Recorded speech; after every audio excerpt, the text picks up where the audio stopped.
नमस्कार, मेरा नाम आयुष है। आप देख रहे हैं मेरा यूट्यूब चैनल।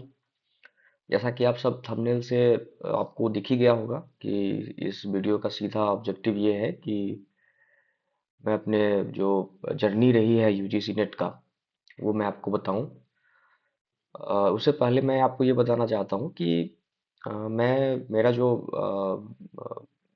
मीडियम रहा है वो हिंदी मीडियम रहा है, वर्नाकुलर बैकग्राउंड से मैं आता हूं।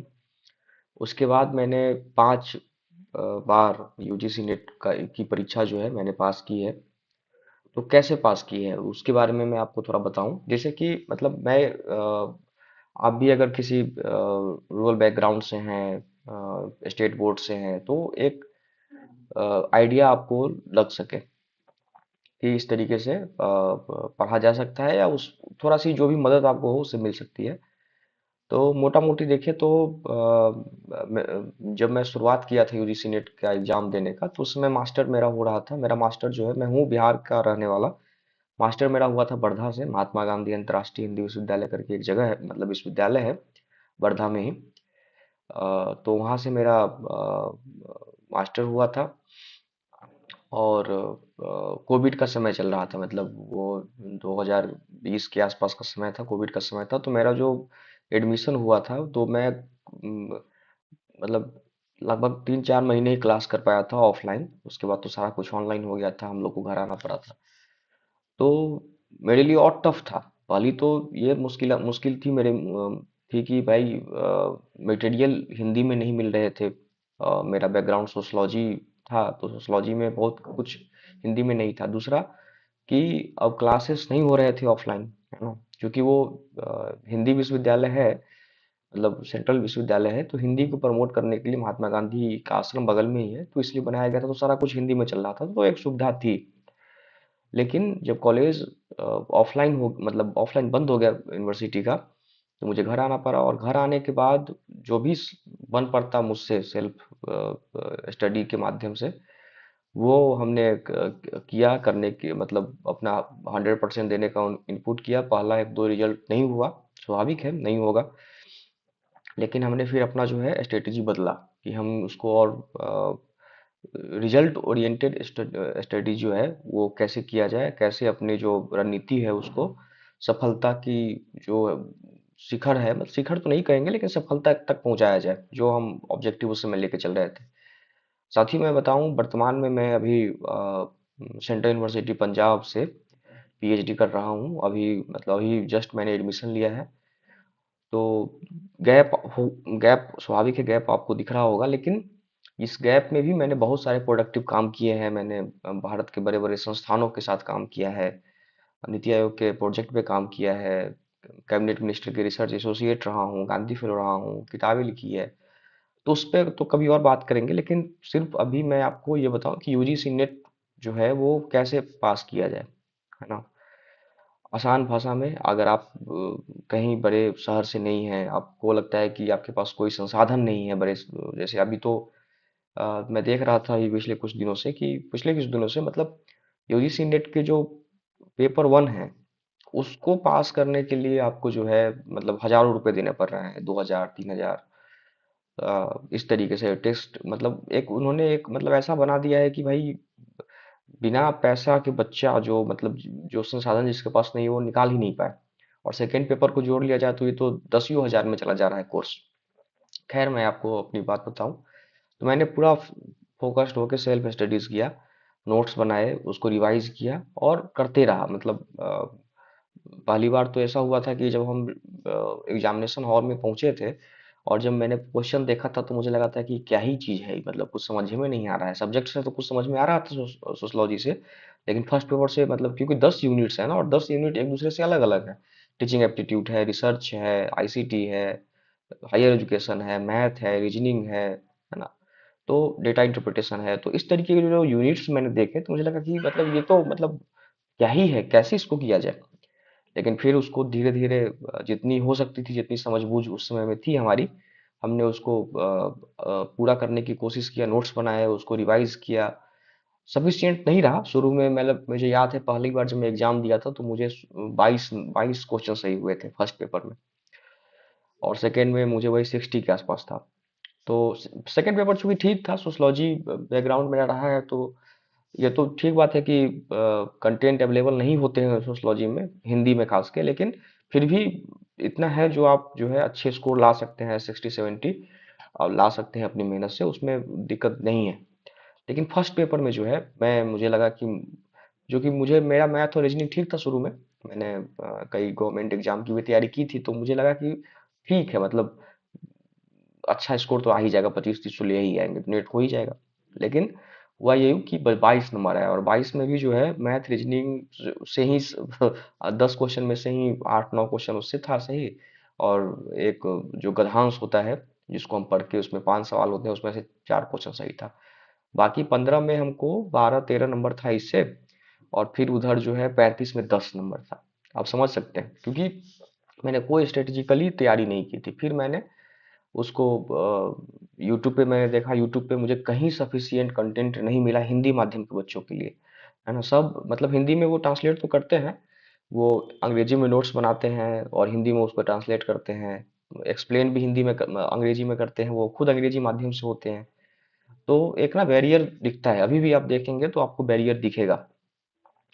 मतलब आपको अगर पढ़ना है उनसे, तो आपको अंग्रेजी ठीक करनी पड़ेगी, मतलब एक और प्रेशर आपके साथ है, मतलब एक और बाधा जो है आपका, उसको दूर करना होता है। खैर, मैं अपनी बात पे आता हूँ। तो फिर मैंने नोट्स बनाए, फिर उसको रिवाइज किया, और हमने एक मतलब पहले टारगेट हम किया कि मैंने टारगेट किया कि पहला पेपर जो है 30 सवाल सही करेंगे, दूसरा में जो है 65 सवाल सही करेंगे, है ना। शुरू में मेरा ये टारगेट था। उस समय कटअप भी शायद कम ही जा रहा था, 180 के आसपास जनरल ईडब्ल्यूएस का कटअप जाता था, मैं उसी कैटेगरी से आ रहा था। तो मेरा भी टारगेट यही था कि 95 क्वेश्चन जो है हम सही करेंगे। करता गया, वो होता गया। बाद के दिनों में जैसे जैसे कटअप बढ़ा, है ना, और तो लगा कि और इसमें और इम्प्रूवमेंट करने की ज़रूरत है। अब चूंकि फर्स्ट मतलब सेकेंड पेपर सोशलॉजी मेरा है, तो सोशलॉजी में या सभी सब्जेक्ट में मैं ऐसा मानता हूँ कि सभी सब्जेक्ट में हर एक साल 15 से 20 क्वेश्चन ऐसे होते हैं जो नया होते हैं, जो आप कहीं नहीं पढ़े होते हैं, मतलब नया इंट्रोड्यूस ही करती है यूजीसी नेट, है ना। 15 से 20 क्वेश्चन, तो बचता है 80 क्वेश्चन। 80 क्वेश्चन जो होता है रिपीटेड होता है, आपके सिलेबस से होता है, तो आप 80 क्वेश्चन में से मतलब अगर आपको बहुत अच्छा कमांड है अपने विषय पे, तो 80 में से 75 ले आ सकते हैं। उधर 20 में जो इंट्रोड्यूस होता है, जो कि नेगेटिव मार्किंग है नहीं, तो उसमें से भी 4 5 10 ले आते हैं। तो अगर आपका अच्छा कमांड है तो 80 प्लस आपका आ जाता है। मेरे साथ क्या हो रहा था कि मैं 70 72 73 के आसपास ही था, तो मतलब ठीक था, मुझे लग रहा था कि ठीक है, अब जितना मेहनत मैं किया हूँ उसके हिसाब से 73 ठीक है। लेकिन फर्स्ट पेपर में मुझे दिक्कत आ रही थी। फिर मैंने उसको पढ़ना शुरू किया, मैंने उसको समझना शुरू किया, हर एक कंसेप्ट को मैंने सिंप्लीफाइज करके उसको समझने की कोशिश किया। तो मेरा स्कोर जो है पिछले एग्जाम मतलब पिछले जो एग्जाम हुआ है उसमें 35 प्लस रहा है। 35 प्लस रहा है। अभी जो रिसेंट हुआ है उसमें 40 रहा है। मतलब अभी का जो करंट सिनेरियो है, मैंने अपने नोट्स से, मतलब खुद के नोट से, बिना किसी बाहर के संसाधन से उसको रिवाइज करके 40 के आसपास मेरा मार्क्स रहा है। और आप यकीन माने कि मैं फर्स्ट पेपर पे ज़्यादा ध्यान नहीं दे रहा हूँ अभी के समय में, पिछले 2-3 एग्जामों में। तो ये स्थिति है, अगर मैं थोड़ा और एग्जाम ध्यान दूं तो ये 40 प्लस जा सकता है, क्योंकि जो फर्स्ट पेपर होता है उसमें जो सवालों की जो संख्या होती है यूनिट वाइज, वो सीमित होती है, यानी 10 यूनिट्स हैं, तो हर एक यूनिट से 5 सवाल पूछे जाते हैं, है ना। तो जब 5 सवाल पूछे जाते हैं, तो हमें मतलब सेकेंड सेकेंड पेपर में ऐसा नहीं होता है, किसी यूनिट से भर के सवाल रहता है, किसी यूनिट से नहीं रहता है। लेकिन हमें ये पता है कि हमारे हर एक यूनिट से इतने सवाल आएंगे, है ना। तो एक ये क्लियर जो उनकी मार्गदर्शिता है, जिससे लगता है कि मतलब अगर आप अच्छे से अगर यूनिट कंप्लीट कर लें, तो 50 में 40 40, अगर आप और मेहनत थोड़ा सा कर लें अपने तरीके तरफ से, तो 45 क्वेश्चन कहीं नहीं जाएगा, और ये आपके पास है, यूनिट छोड़िए, जेआरएफ भी हो जाएगा, है ना। तो मेरा बस मोटिव यही है आपको, आपसे इंटरेक्ट करने का, कि फर्स्ट पेपर को जो है ज़्यादा मुश्किल नहीं है। यूनिट्स भले उसमें 10 बांट दिए गए हैं, लेकिन सब बेसिक यूनिट्स हैं, मतलब ऐसे नहीं है। मतलब टीचिंग एप्टीट्यूड को देख लिया जाए तो बहुत बड़ा टीचिंग एप्टीट्यूड जो है, मतलब कई किताबें लिखी जा चुकी है टीचिंग एप्टीट्यूड पे, सिर्फ एक यूनिट्स पे, लेकिन हमसे पूछता क्या है, बेसिक पूछता है। रिसर्च मैथोलॉजी भी उतना है, तो बहुत बड़ा यूनिट्स, लेकिन पूछता क्या है, बेसिक पूछता है। हायर एजुकेशन में पूछता है, बेसिक पूछता है। तो हमें अपने बेसिक को मतलब उसको क्लियर करके रखना है, उसको बेसिक पे अपना जो समझ है उसको बना के रखना है ना। तो अगर आप फर्स्ट पेपर में 35+ लेके आते हैं, सेकेंड पेपर में 60-70 के आसपास अगर स्कोर कर जा रहे हैं, तो नेट तो हो ही जाएगा। नेट तो हो ही जाएगा। और अभी वर्तमान में अभी कई राज्यों में वैकेंसी आनी है। मैं देख रहा था, एक लिस्ट बना रहा था, क्योंकि मैं बिहार से आता हूँ, तो बिहार में भी आप देख ही रहे हैं कि बिहार में एक अच्छी संख्या में वैकेंसी आने वाली है। यूपी में अभी आई है, एग्जाम होने वाला है अप्रैल और मई में। पंजाब यूनिवर्सिटी से मैं पीएचडी कर रहा हूँ, सेंट्रल यूनिवर्सिटी, तो पंजाब में भी एक दिन पेपर पढ़ रहा था, तो उसमें भी जो है अच्छी खासी संख्या में वैकेंसी आने वाली है। शिक्षा मंत्री ने उसको अनाउंस किया। आज से 5 महीने पहले महाराष्ट्र सरकार के शिक्षा मंत्री ने भी बोला था कि 5,000+ वैकेंसी आने वाली है। झारखंड में अभी जेट हो रहा है ना, झारखंड एलिजिबिलिटी टेस्ट। तो उसके बाद भी वहाँ 2500 के आसपास सीट आने वाली है ना। तो आप ओवरऑल देखिए, और भी कई राज्य हैं इधर हिंदी हार्टलैंड के जो राज्य हैं, वहाँ पे अभी बंगाल में अच्छी खासी संख्या में, उन्होंने नंबर तो डिस्क्लोज नहीं किया है, लेकिन अच्छी खासी संख्या में वैकेंसी आई है। तो अभी जो है अगले इस साल मतलब 2026 में अच्छी खासी संख्या, आप माने मतलब लगभग 20,000 के आसपास पूरे राज्यों को मिला दिया जाए, एक टेंटेटिव नंबर ले लेते हैं। क्योंकि बिहार में ही हमको लगता है कि लगभग ऑफिशियल तो यह है कि 5,000, लेकिन अभी देखने को मिल रहा है कि 10,000 के आसपास जो है असिस्टेंट प्रोफेसर की वैकेंसी आने वाली है। क्योंकि बिहार में 213 कॉलेज ऐसे हैं, मतलब 213 प्रखंड है जहाँ पे कॉलेजों को खोला जा रहा है, बनाया जा रहा है। तो हाँ, तो भाई जरूरी होगा ही ना। तो लगभग 20,000 असिस्टेंट प्रोफेसर की वैकेंसी इस साल आने वाली है। इसके लिए करना क्या होगा? तो करना यही है कि नेट निकाल लिया जाए। सबसे आसान है, नेट निकाल लिया जाए। नेट कैसे निकाला जाए? तो फर्स्ट पेपर का गारंटी मेरा है।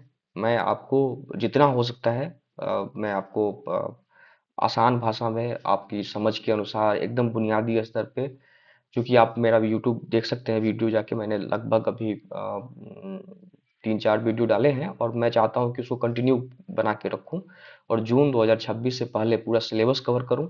जैसे कि आपको कम से कम, मतलब आप किसी भी बैकग्राउंड से आ रहे हैं, रूरल ट्राइबल्स आ रहे हैं, रूरल बैकग्राउंड से आ रहे हैं, हिंदी माध्यम से आ रहे हैं, आपकी पढ़ाई अच्छी नहीं हुई है मास्टर में, फिर भी फर्स्ट पेपर पहली बार आप पढ़ रहे हैं, तो आपको कम से कम, अगर आप मेरी जो नोट्स हैं उसके हिसाब से चलें, थोड़ा सा उस पर अगर आप ध्यान देते हो, तो 35 to 45 क्वेश्चन आपके सही होंगे।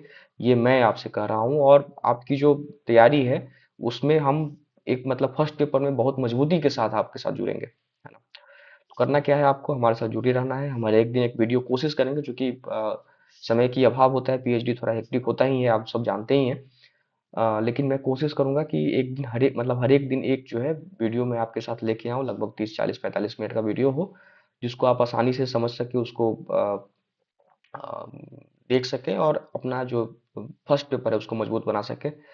साथ ही मैं आपको बताऊं कि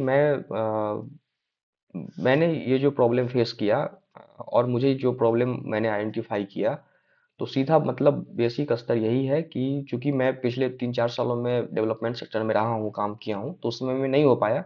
लेकिन जब एजुकेशन में मैं आया हूँ फिर से पीएचडी करने, तो कुछ करते हैं, कुछ अच्छा करते हैं आपके साथ जुड़ के, हम आप हमारे साथ जुड़ के फर्स्ट पेपर को बेहतर करते हैं, और यूजीसी का जो एक बैरियर है आपके असिस्टेंट प्रोफेसर बनने में, उसको समाप्त करते हैं, है ना। तो बहुत बहुत धन्यवाद। यूजीसी नेट परीक्षा में आप सफल हो, ऐसी शुभकामनाएं हैं मेरी। आप हमारे साथ जुड़िए, और हम लोग मिलके जो है इसको फर्स्ट पेपर में एक बेहतर स्कोर करेंगे, और आपकी जो सफलता है उसको हासिल करेंगे। बहुत बहुत धन्यवाद, शुक्रिया।